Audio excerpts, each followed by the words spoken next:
Hi, Ankita. Welcome to Global Influencers Hub. Here Thank we talk about the life journeys of social media influencers. We'll deep dive right into yours. We can't hear to wait to hear about all about you.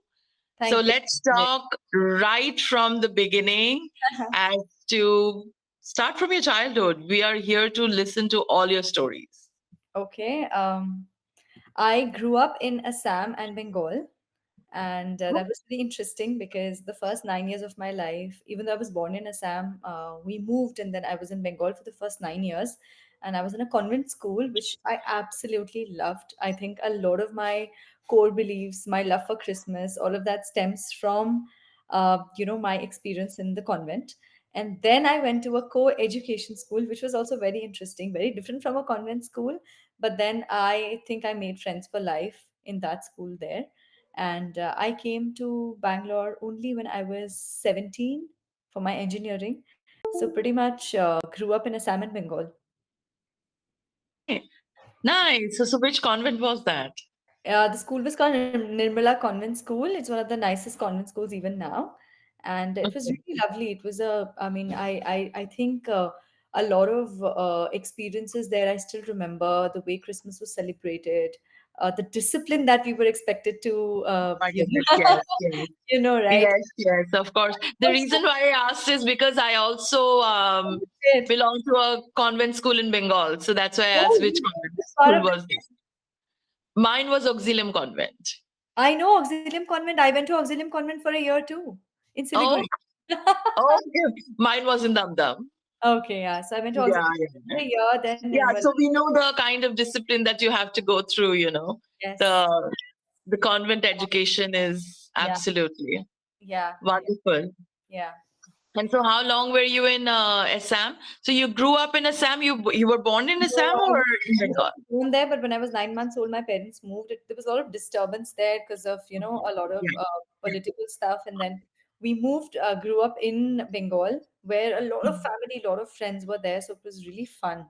I Of have a course. lot of lovely memories from Bengal and the sweet sound of the Bengali language more Of than anything. course, of And then, course. and Yes, the yes, rasgullas and the food.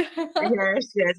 No, that's true because even when we are um, not talking in a very pleasant tone, it still seems like Sounds we are beautiful. probably not saying something bad to someone. Even a scolding is so, pleasant. Yeah, yeah, yeah, yeah. Yeah. Surela, it's very Yeah, melodious. yeah, correct. You're Yeah, absolutely right. yeah, very true, very Yeah, true. I mean, So after I'm Urdu, it has to be Bengali, the sweetest language. true, So, true, true, yeah, true, true. I yeah, agree, completely yeah, agree. yeah. Wonderful. So after that, what happened? Like you moved to After this, Bangalore and then? in 1999, we moved to Assam, Guwahati.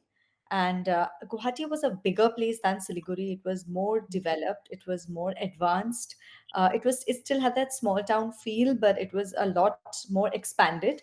And it was very interesting because me and my brother were in the same school finally. Otherwise he was in Don Bosco, I was here. So it was quite interesting to have that big brother bully in school. Oh my God, yes. Yeah, but then first experience of co-education school, so I think that was really great for me.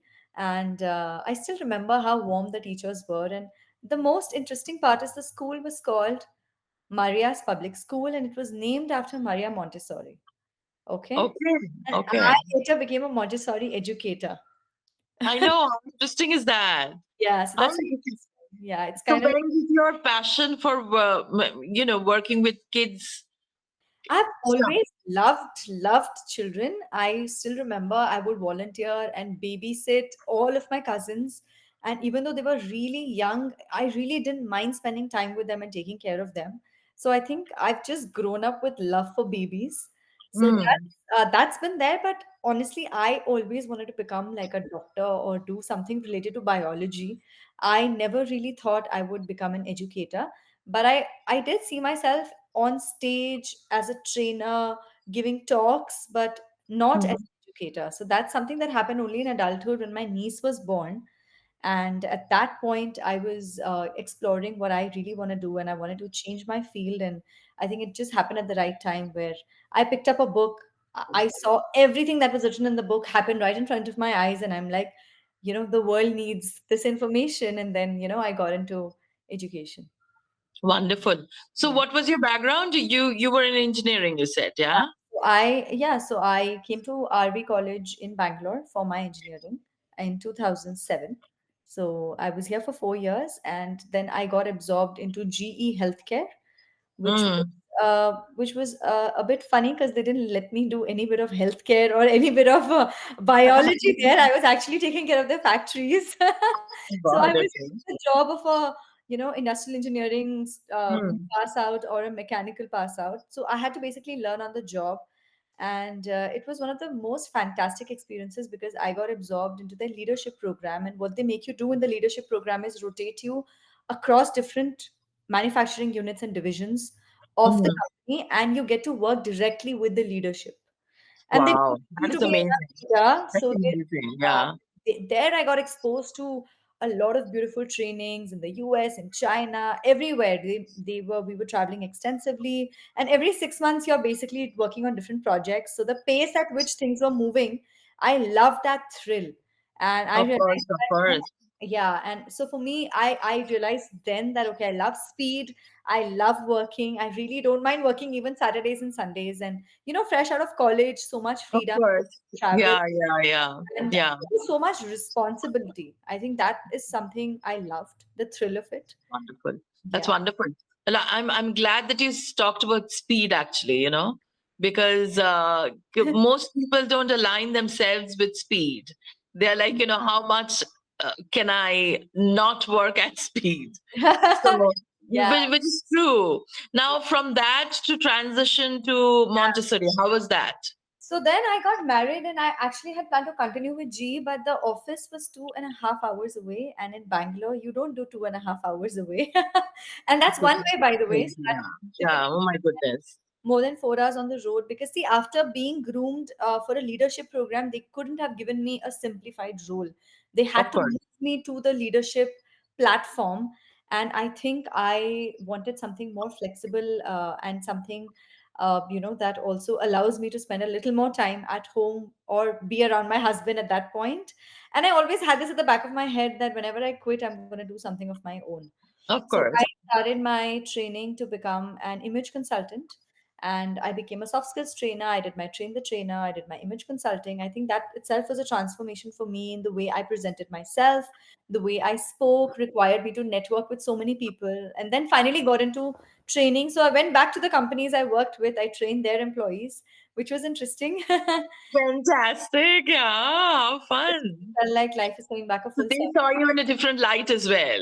in a different light. Yeah, because I was Yeah. on the Yeah. other side, right? So Yeah. Yeah. that was interesting. But again, like I said, I like speed, and doing something today and not doing something tomorrow like a freelancer was just not something I was okay with, because Mm. I felt very stagnant. I really felt lost. I was also depressed for a while because I'm like, okay, I'm working 5 days a month and I'm earning a lot of money, but then what about the other days of the month? And I'm somebody who needs consistency. I thrive on routine. So I wanted to do something I can do every day. And Everything. I'm someone, I can't be like, I can't drag myself to do stuff. I have to be passionate. And if I'm not passionate about waking up and doing stuff, then I'm not going to do it. Of course. Of course. So yeah, it was a long journey. I tried working with my husband. He runs factories. I'm a factory person, but again, that didn't work out either. And then I think my niece was born, and around that time, I heard the word Montessori. I was also around people whose children were going to Montessori schools, and I I just happened to pick up a book. So that book changed my life. Is what I always Wonderful. What tell. book was it? So the book was The Secret of Childhood by Maria Montessori. Oh. I read that book. I think it took me 5 days to finish that book. Everything is underlined, everything is highlighted. I still have the same copy of that book even now, and I could Hmm. see everything written in that book come to life, happening at home with my niece. And I just felt that the world is very unfair to children. We have our own drawers, our own stuff, everything, and we're just protecting it so much from our children without even giving them their own corner to explore. So basically, children are born into our lives. They have to adjust to our lives, and we're not going to change anything about ourselves or our lives. This was the scenario back then. And so I said, okay, let's follow this path and let's try to make a difference. And so I joined after 5 years of my wedding. I joined my institute where I became a Montessori educator, and it Mm-hmm. was hard. It was 1 year of zero social life, zero travel, very rigorous, required 90 to 92% attendance. But I was super dedicated. Again, like I had stuff to do every day. I was loving the speed. I was loving the routine. I was loving the changes I was experiencing internally. It was a whole different thing. I'd never read, never learned about all of this. So it was Of very course. fresh for me. And yeah, so I became an educator. And then I knew that I was at that point where I wanted to have babies, but then I also wanted to experience working in a school. So then I Mm. decided to join a school which was 1.5 hours away. Not the best decision. Back then, it felt like, but today I know it was one of the best decisions because it was one of the finest Montessori schools. It still is in Bangalore. And I got solid 1 year of experience there. At the Okay. end of my term with my 26 children there, I was pregnant. Oh. Yeah, I just felt like everything was in place and I was really, really prepared. I was really ready. And but throughout my pregnancy, again, I was undergoing this whole internal turmoil. I remember my dad had to fly down thrice during my pregnancy because I was little depressed. Because Mm. I was like, okay, I should have done all of this before and had my own school, before I had my baby.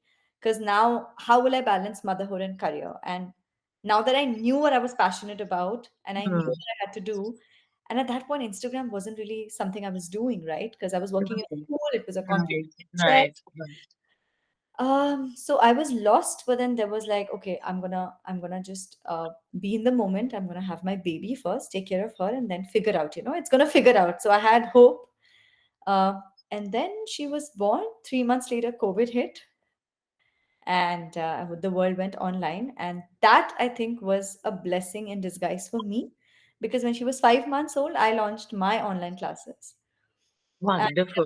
at that point, so I did quite a few other trainings also, not just the Montessori training. The whole time that I was working with the school, I learned music and movement. I learned critical thinking. So I knew that these are a couple of things I could do, even in an after-school setting, if I don't work in a school or I don't start my school. So I knew things that I could do, but I had never imagined doing them in an online setting. I had actually gone and seen spaces that I would want to rent out or buy, but then the world went online, and literally everyone was sitting at home. The factory at home was shut. Uh, and I then know. Karnataka government had banned online classes Oh from my God. school. From school. So Okay. everybody that was then looking for somebody to do it from outside school, because children still had to learn. They still needed consistency. And then at 5 months old, Ashka was 5 months old, I think I had 20 to 25-hour work weeks, which was pretty convenient because I was working 4 to 5 hours a day online. And my father-in-law, my mother-in-law, everyone at home, my husband was free. They were all taking care of my daughter. And I Right. Right. Right. Right. was her in breaks and managing, and it was all very flexible. All my classes were scheduled as per her nap times. So yeah, so I think that's when the journey took off. That's when Instagram also took off. And Wonderful. I started with that. Yeah. So, what was the most beautiful experience that you've had when you were actually teaching the Montessori classes? The 26 children that you said, Yeah. and you were pregnant. What was the most beautiful experience that you experienced during that pregnancy? So I'll tell you that out of those 26 children, that there were few children who were already in school when I joined, right? There was another teacher with them. But then there were these 9 children who came in, and I was their first teacher, you Oh know? my God. Okay. Yeah, Okay. so those 9 children who came in, I was their world, you know? Um, and it was really beautiful because I had not experienced that kind of unconditional love from children who don't really know me. Because, otherwise, children who were loving me or giving me so much of value were the children I had babysit or my cousins and stuff like Or that. your cousins, yeah, Yeah. relatives, and I yeah, yeah. remember there were 2, 3 children who would stand at the door and they would just wait for me to look at them and they would just come and hug me and sit on my lap for a while. And I really felt that was really precious. And when they were forming sentences, they were making sentences saying, I like Ankita auntie, you know? And I'm like, okay, that's beautiful. And in PTMs, then parents would say that, whatever you're doing in school, I would take a pencil and just wrap it around my hair and make a bun And later, there were little girls in my class with pencils in their hair, and I'm like, okay, I need to stop because all the pencils are being used as bun clips. So Bundles. Yeah, yeah, yeah. I had sort of become their role model, and I think I had not expected to be on the receiving end of so much love. And Mm. some of these children would come in my dreams after I quit school and I was pregnant, and I was literally stalking them to find their moms on Instagram. Yeah, so then I knew, that I had also developed an attachment. And I Of think course. today I have those very vivid memories, and I tell Aishka stories of, this is what used to happen because she goes to a Montessori school now. She has those teachers, and I can Right, right, relate to right. what she feels because I've been on the receiving end of that as well. Yeah, Wonderful. yeah, Now, speaking of role models, yeah. who was your biggest role model and how did they shape you? I think in Nirmala Convent, I think Mother Teresa was, and later it became APJ Abdul Kalam. I think also because he inspired young minds, and he was like this Albert Einstein kind of figure. He was phenomenal. So I Of think course. I've always looked up to him, and I am just happy that I am in that field of education and have some connection with him even now. Yeah. Fantastic. Now, anyone personal in your life? My dad has always been my role model, my biggest role model. And there have been these cousin kind of figures, who've been so Hmm. spotted with their lives, and they've they're doing such beautiful work even now. So a couple of those sisters is what I would say, cousins, sisters, not even that close, but then I still look up to them, and I try to become that for my younger lot now, in Oh, my own okay. way. So yeah, them. But I think my dad. I think I grew up in a very traditional household, but I think the kind of freedom I got back then, I don't even think my brother got so much of freedom. And around me, I wouldn't see so many people, getting the freedom that I was getting at that age. And I don't, I wonder sometimes, will I be able to be that parent, to my Yeah. child? Yeah, Right, the right. trust that he had, the fire beneath my wings, I think, has to be my father. Yeah, Wonderful. yeah, Excellent. yeah. Now, did your upbringing influence your parenting style today? So Any lessons that you carry forward from your parents? I think all our parenting is influenced from our childhood, right? Yeah. The belief system that we've had from birth to seven is typically what we carry forward and the way we parent our children.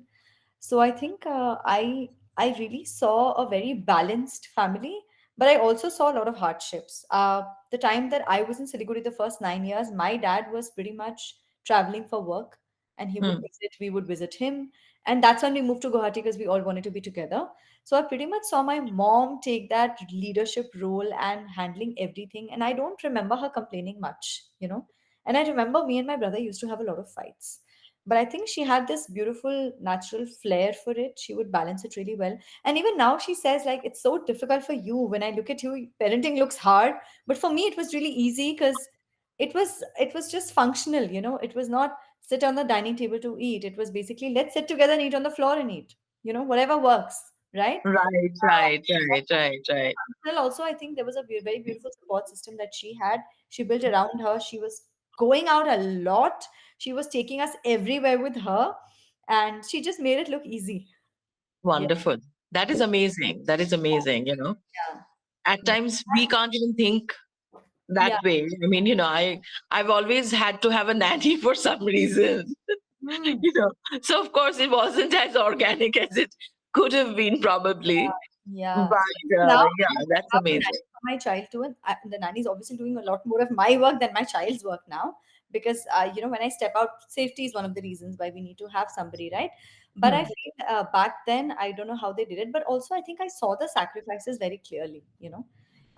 Dad was working far away so he could provide and send us to the Mhm. best schools and take care of us, and there were still holidays happening, and they didn't make us realize how much they were giving up for us. True, And true. I think that was beautiful.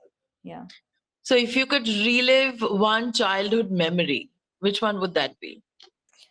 I think that would be it was a funny incident. I managed to lock me, my brother, and my cousin in a room, and it just wouldn't open from the outside and it just wouldn't open from the inside. Okay, it was a very stressful situation with 10 Oh my adults. God. And I remember my cousin crying a lot. He was just 4 months younger, but he cried a lot, and I just felt very, very scared that okay, now when I'm gonna get out, I'm gonna get it. I'm gonna get the scolding of my life. And I was really nervous, and I still remember like they had to literally like break open the grills to take us out. So it's become a Oh core. my God, that is Yeah, something. yeah, and That I is remember that. crazy. Yeah, and I was very scared. I grew up scared, that, that some things need to be done, and those are not done, you're gonna get it, Then you're, yeah, yeah. My dad was very easy on me. He didn't scold me much. But then, when you've heard him scold his office staff and other people, you think, okay, that's gonna happen to me as well. And I remember very clearly that when I got out, everyone was really kind, calm, and I only got a little lecture of how I should just watch what I'm doing. But there was no scolding at all, and I think that that empathy that was shown to me that time, I will never forget, because there were a lot of adults and no one scolded me. Of course, you were, because your expectation was something completely different. Yeah, because it was a very high tense situation. Yeah, of course. Small child locked in with me, crying, howling, Oh parents my outside. God, I can Yeah, imagine. Good yeah, Lord, yeah. yeah. But that's why you have the story, you know? That's why we have the story, and I still laugh. Yeah, And yeah. yeah. So tell us about your Instagram journey with Follow Your Child. So my Instagram journey, I started a faceless page, by the way. I started only posting quotes, parenting quotes, because that's all I could do in 2018 when I was working with a school. I could Hmm. not really post any pictures or put myself out there because, you could not be available to Corporate and parents. all that. Yeah, with your, Parents. It was like a yeah, faceless page or pictures of materials or me talking and this. And at that point, posts were it. There were no reels. There were only pictures. It was so easy back then. So of course. it really started with that. And then I pretty much started, I thought I'll really pick it up when Aisha's born. But then you're so overwhelmed as a new mother and so many things to do, that Instagram really did not take all my time. In fact, I would just post whenever I wanted to. There was no consistency initially, and there was no vision, to be very honest. There was no goal. It was just that, okay, I know this stuff, I'm going to share it with parents. And I knew that I wanted to teach people what I know. And so I remember when I had 500 followers, I did a workshop, and I didn't care if one person's joining or 10, but 20 people ended up joining. And it was a workshop to teach parents the importance of making music with your children, because I run a music and movement class, and I knew how it can shape children and how it can improve bonding. So I think I started out with saying that I'm going to just reach out to as many people as I can and share whatever I know. And I think 2 years after Aishka was born is when I realized that, okay, I was just 5,000 followers after my first year, 10,000 followers after my second year. Third year also, I think it was just 25, 30,000 followers. And I was just taking it very easy because I was working full time. Classes were happening, COVID had lifted, travel was going on, everything was happening. So Instagram was, just something I wish I had picked it up more in COVID, because that's when people needed help. But then at that point, I needed help too. Of I, course, of I course. was a new mom Yeah. too. So no regrets there. But I think last 2 years is when it really picked up and I started devoting more time. So now this structured time that I devote to content creation. And I started managing it in a more structured way. So I think more than the numbers, it's really been about the journey, about growing the family. And I've conducted lots and lots of workshops, connected with thousands of parents, and really been able to, I think, at least share a little bit of what I believe in and a little bit of the Montessori method. So that's been truly rewarding. Wonderful. Now, with your followers, do Yeah. you directly interact with them? Like, what's been your most memorable follower interaction? I can't pick one because I think, and this is something my father says, that every single day I get so many blessings that I cannot choose. If a day I'm down, I just have to open my Instagram. There will be one kind message out there. Of Um, course. but I think one of the most rewarding messages for me has been when a parent said that I was struggling to connect with my child. I gave birth to this child, but I just felt absolute disconnection, which is normal, by the way, in postpartum phase. But then somehow It is. my stories, my journey with my child ignited something in her to connect with her baby better. And now they have the most beautiful bond, and our children are the same age. Our Wow. children are the same age. Wow. So it's basically, she says that, I remember you every day when I do my prayers, and I wish everything for you. Oh, So that's yeah, beautiful.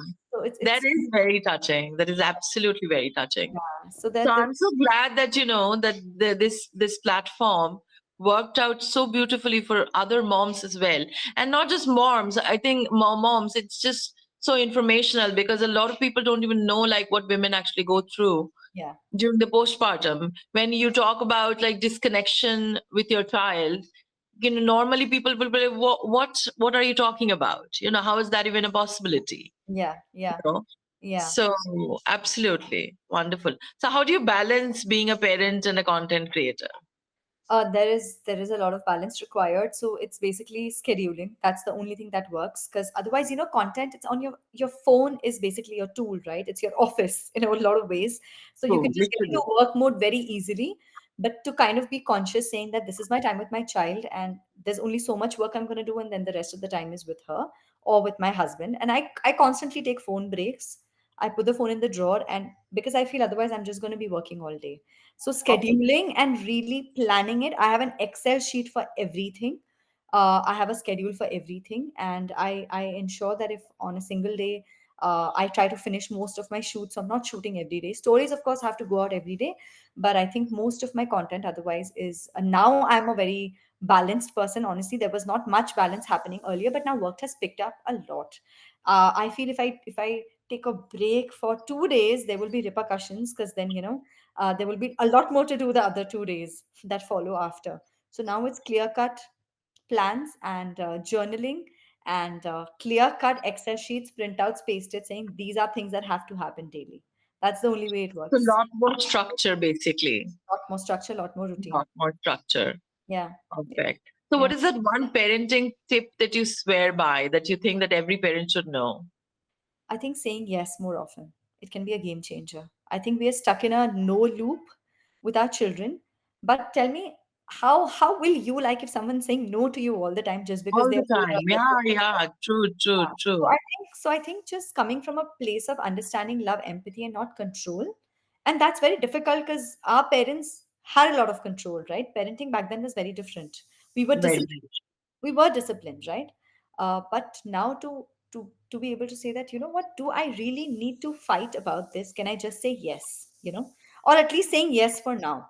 So when I clearly remember there's a very Bengali incident, to this also. My dad always says that first the Bengali parents will just say yes to everything, and then later they will say, okay, but this is not possible. You know, it is boundary. So first say yes. Can we go out? Yes, but we can maybe really do this today. So I think saying yes more often can be a game changer. You will really feel. Of course, boundaries are important, but saying no is really counterproductive. If you can say yes, say yes. I really tell Aish, I love you too much to fight with you about this. Simple. Oh, how I don't want to sweet. talk to you about bedtime or about books or about I love you too much for that. So she's like, yeah, Mama, I also don't want to fight about it. And then you just Oh get my up. goodness. Yes, yes, yes, yes, Yeah, yes. yeah, yeah. So, so what was the first video that you both came in on Instagram? Oh my God, I don't remember the first video, but I remember very clearly when I think that's one of my followers also. The one thing that my followers also remember very clearly is for Aisha's first birthday, lockdown birthday, right? No way we can even connect with people. Nothing can happen.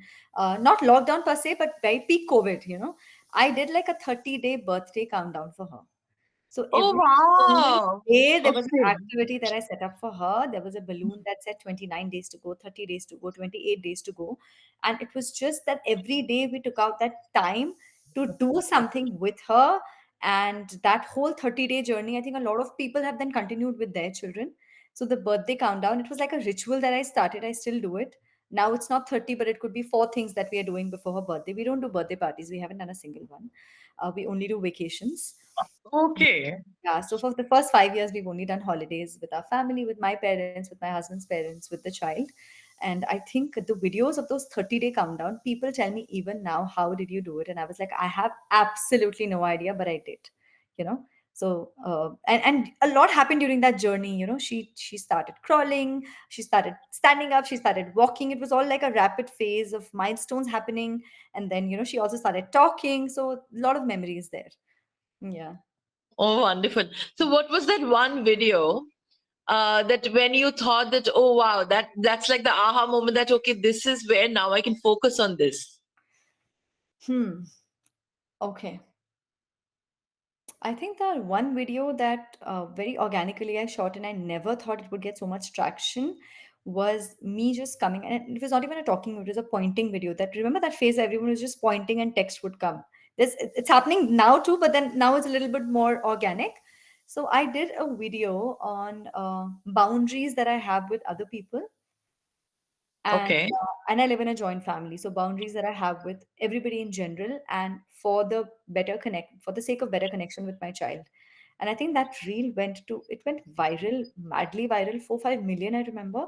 That one reel got me 30,000 followers, but it also got a lot of backlash because I put stuff like, when my child is crying, I prefer handling it rather than my in-laws handling it, because they don't have the tools or strategies. They will just distract the child. I like to handle it in my own way, you know so I received a lot of backlash, but a lot of people truly felt understood and seen, because those are the same things that they go through. So it had boundaries saying that I'm not okay if people come and just offer sugary treats to my child. I'm not okay if people, are mean to my child. I'm going to ask her to walk away. I'm not going to force her to have relationships with those people. So there's a couple of boundaries that I have, and I just put it out there. And after a week, it just started blowing up. And that's when I realized that, okay, I think content that makes people see a little bit of themselves in you. And if you can I make, think because the traditional parenting that we've been used to, yeah, but when you come out of it and actually like put some thought process into it, it's yeah, different. yeah, So I think that's another huge reason why I feel that yeah, that yeah. reel went Yeah. viral. As much as I say yes to your child, I also say no to what is an energy drainer for you. If it's toxic for you, you got to say no, right? You have to have boundaries. And I think for a lot of people, it was a whole different thing, saying, okay, we struggle with this and maybe we should do this too. So I think that's when I realized that opening up your heart and really sharing your vulnerabilities and just thinking about what will my audience connect with can make a huge difference in your content. 100%. Yeah. 100%. 100%. Yeah. Now, what is that one favorite activity that you do with your child? There are a lot of favorites, but one thing that Aish really loves doing with me is building forts out of pillows and making a tent. So she'll just take all the pillows in the house. By all, I mean like 15, 20 of them. And then she's going to make a bed, and it's going to be a camp, and then it's going to be something else. Now we've also put like a little disc swing at home. So we both climb on it and we are swinging together. And it's very wobbly and it's very, scary, because I think I'm going to fall. But then she loves it, and it's a lot of fun. So I think just open ended play and unstructured downtime and doing whatever she wants to do. The one activity, today, Mama, I want to do this. Yes, let's do it. And every day it changes, but I think pillow fights and just rough housing, all of that is a lot of fun. Wonderful. Mm. Now, one thing your child taught you that changed your life. Hmm. Patience. Of course. Of I was course. I struggled with being patient as a Of course. human being, because if somebody likes speed, they're not the most patient person, No, right? not, yeah, yeah, yeah. But you have I to be mean, patient. that actually, I have to say I align with that as well because, I grew up in the US. Yeah. So in the US, speed it's all about speed there. But Yeah. then when I shifted back to India, it was so different that people used to actually tell me, I would be like, okay, can you get this to me in 2 hours? They'll Yeah. be like, I don't think you belong here. I say, Yeah. that's true. Yeah. So yeah, patience, it's interesting, but yeah, patience, absolutely. I think patience, just waiting for that every milestone, just waiting for that first word, just waiting for that meltdown to be over, just waiting for that hug. I think just patience in everything. And if you just take a step back and breathe and relax, I think you've nailed it, as a parent. 100%, 100%. Yeah, So yeah. now that you guys have been traveling so much, what's your favorite destination? We've done a lot of trips with Aish, but I think our favorite till date has been Paris, and we've done it twice, and we might do it again. Of course. You So, can never get bored of Paris, I think. and I think it's because it was the first international destination that we stepped foot with in Aish, and I can't forget her face when she saw the Eiffel Tower for the first time. It's Oh core my memory God. for me. It's one of those moments I think about very often, and then even the next time that happens. So I think not that we can keep going because it's so far, but I think that was one of the most precious destinations. And apart from that, it's been Goa. A lot of memories in Goa too. We've done a couple of trips there. Oh, wonderful, wonderful. A parenting myth you'd love to bust. If children go out and play in the rain, they're gonna fall sick. I don't think that's true. Yeah, rains don't necessarily make you sick. There can be other factors that contribute to it, but just going out in the rain is not going to bring an infection down. And we've done that so many times, you know. So I think just go out there, jump Because in. it's so much fun as well, right? Yeah. You would want the child to I'm enjoy not this saying I'm too. not saying go get drenched for hours together, but then Uh, a little rain dance is not gonna you know uh, yeah, break break hell loose. Yeah. true, true, true. Yeah. Morning cuddles or bedtime stories? Morning cuddles for sure, and it's been that since birth. Because I feel that's the most powerful thing, and that's when they need you to fill their cup. That's when you also need them because you've not spoken to them for so many hours, or really cuddled. So I think mornings. True, true, true. So Yeah. what's next for Follow Your Child? Well, now Any I'm exciting working. projects or collaborations? Lots of stuff. So now I am actually working on a lot of podcasts that I'm being invited to. So I'm trying to figure that out as a guest. Next thing is a YouTube channel. So that's happening very, very soon.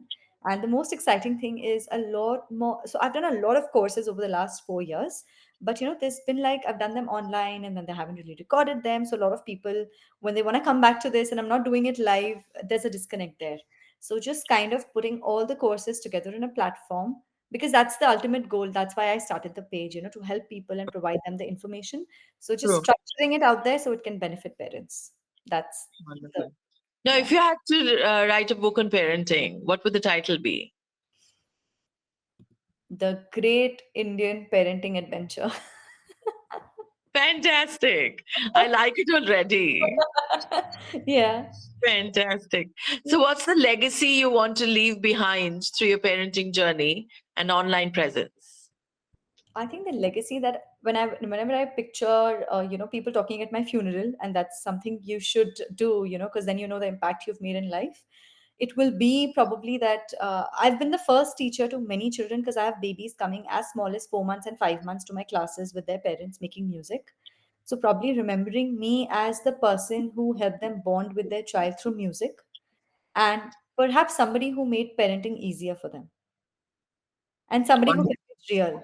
That's pretty Wonderful. much my legacy, and I feel that is one reason when I want to focus on the courses, because parenting changes from centuries to centuries and time to time, but the core stuff remains the same, right? Montessori has been the same for the last 100 years.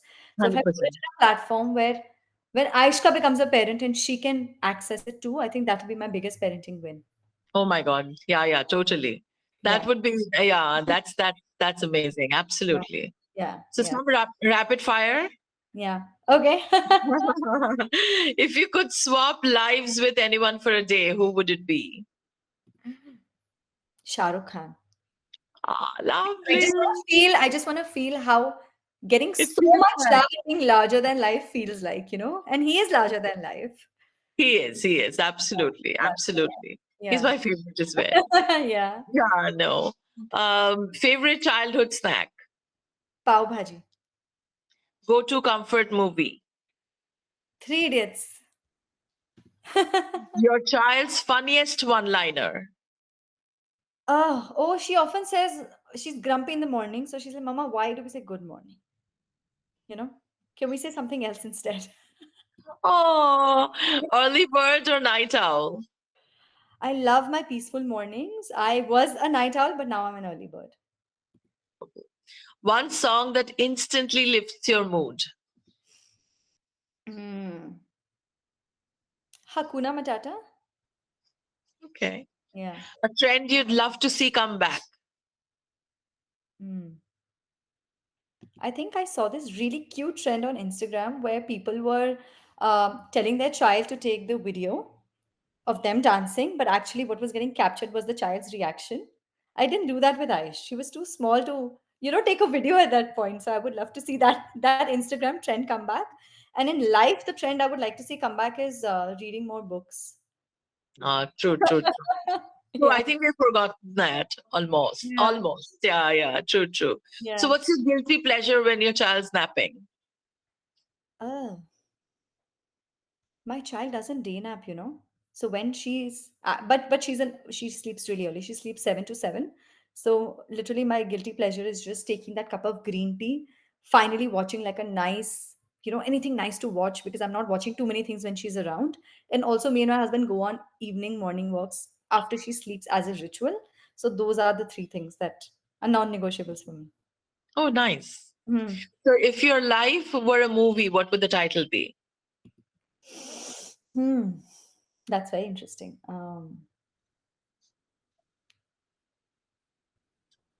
I would like to say it has to be about um, the little girl from Bengal. Oh, how sweet. Yeah. How cute. How They say sweet. Who would that you your who would life you is. like that someone who plays you? Oh, who plays me? Oh my God. That's like a really difficult one. Alia Bhatt. Okay. I know there's been so many people who choose Alia Bhatt. That's very Yeah, I interesting. was Very very true. relatable. Very true. She keeps it Yeah, very yeah. Very relatable, I think. Yeah, yeah, yeah. you can see a little Yeah. bit of yourself in her. Yeah. True. She's Your dream destination for a solo momcation. Well, I'm doing one very soon in Rishikesh, but otherwise, I would like to do Machu Picchu, Peru. Ah, nice. Hmm. Your child's favorite nickname for you. Oh God, she'll just say Mamu. How cute. Yeah. One parenting fail that still makes you laugh. Oh my If God. there's one. Yeah, yeah, a very terrible parenting fail that was. The first doctor visit that we went to, she obviously did potty. She was just a few weeks old, and the doctor opened her nappy and it went all over the doctor. And I was just like, I should have kept a napkin there because he Oh saw it my and said, really god. bad. He didn't Oh say a my thing. He said, okay, god. Shahzad, it's okay. But then I was really, really, really embarrassed. Oh my god. That's interesting. So Yeah. what's your ultimate comfort food? My ultimate comfort food. Dark chocolate as a snack, has to be. It's just something I look forward to at the end of the day. But I really love, something that my mom makes. Any food that my mom makes is my comfort food. And now I'm learning her recipes because she's in Assam. So, like I said, my childhood snack was pav bhaji, right? The favorite one. I've not nailed her recipe yet, but that's still my comfort food. It just brings my childhood right in front of my eyes. Yeah. If your child had to write a book on you, what would the title be? Mm. The queen who always said yes. Nice, nice. But I I say a like lot of that. no's. I say a lot of no's too, but I say a lot of yes. Fantastic. Yeah. So what's the weirdest thing you've Googled as a parent? A lot of weird stuff I've Googled as a parent would be in the first year, and it has a lot to do with potty. What does this color mean? And it was such a serious obsession that I can't even tell Yeah. you. Oh my A God, lot I of can parents imagine. are there. No, I can imagine, given that all the WhatsApp chats structure were and full of this is the color, this is what's going on, and it was just after a point, yeah, a little crazy. Yeah. okay. So one fashion trend you'll never try. Red color streaks and weird color streaks, purple hair. No, not happening for me. Yeah. No. Mm. Most used app on the phone. Oh, I I hope it was something else, but actually it's WhatsApp for work. Yeah. Sure. I hope it was That's like a meditation app, but not so much. But another app that I really use a lot is Mind Valley. It has a lot of courses on it, and a I lot. open it up to kind of do my daily learning. So any advice you'd like to give your younger you? Yeah, I would just go back and tell her that. take that self-doubt which was put in you when you were below 7, put it out of the window because you got this. Yeah. Fantastic. Wonderful. Wonderful. Yeah. So I think we've covered most of it. Yeah. Ankita, it was beautiful talking to you. And what we'll go ahead and do is we'll let you know if we need any more information. Sure. Sure. Maybe we'll ask for a couple of videos Sure. that, once we write everything out. Yeah. And we'll keep you in the loop of things of how we are placing, what we are placing, how we are doing all of it. Awesome. And yes, it was fantastic. And I hope Thank you this so information that came in, people learn more much. about you, your channel, Yeah. all of it. Yeah, I think the questions were really interesting, Devika, because a lot of these questions have not been asked or answered on Instagram, even by me for me before. So it will certainly help my audience get to know me a little better, my journey a little better. And Absolutely, absolutely. it just took me down the memory lane today, and I'm really grateful for who I am today. And thank you for putting me back to my childhood, through my college, to, through my early days of being a mom. So really Yeah. grateful to you. You have such a lovely presence. I can feel your energy through. Oh, thank you, thank you. One question I want to ask that what is your advice for someone who's following a similar path as yours now? Yeah. Okay. Because Yeah, I think you're in that position to give that yeah. advice. I would say be authentic, be consistent, and be you. If you're trying to be somebody else, it's not going to work. If you're not consistent, because I have been not consistent and the growth was really slow, and you Mm. have to really find that one thing that fires your belly. If it's parenting, it's good. If it's fashion, it's good. If it's something else, follow that, but you have to be you, because this is a long game. You're not going to be Okay. doing this for 2 years or 3 years. It's for a lifetime. So it has to be something that you wake up and you want to talk about nonstop. So what's that one topic you can talk about nonstop? Take that and just go run with it.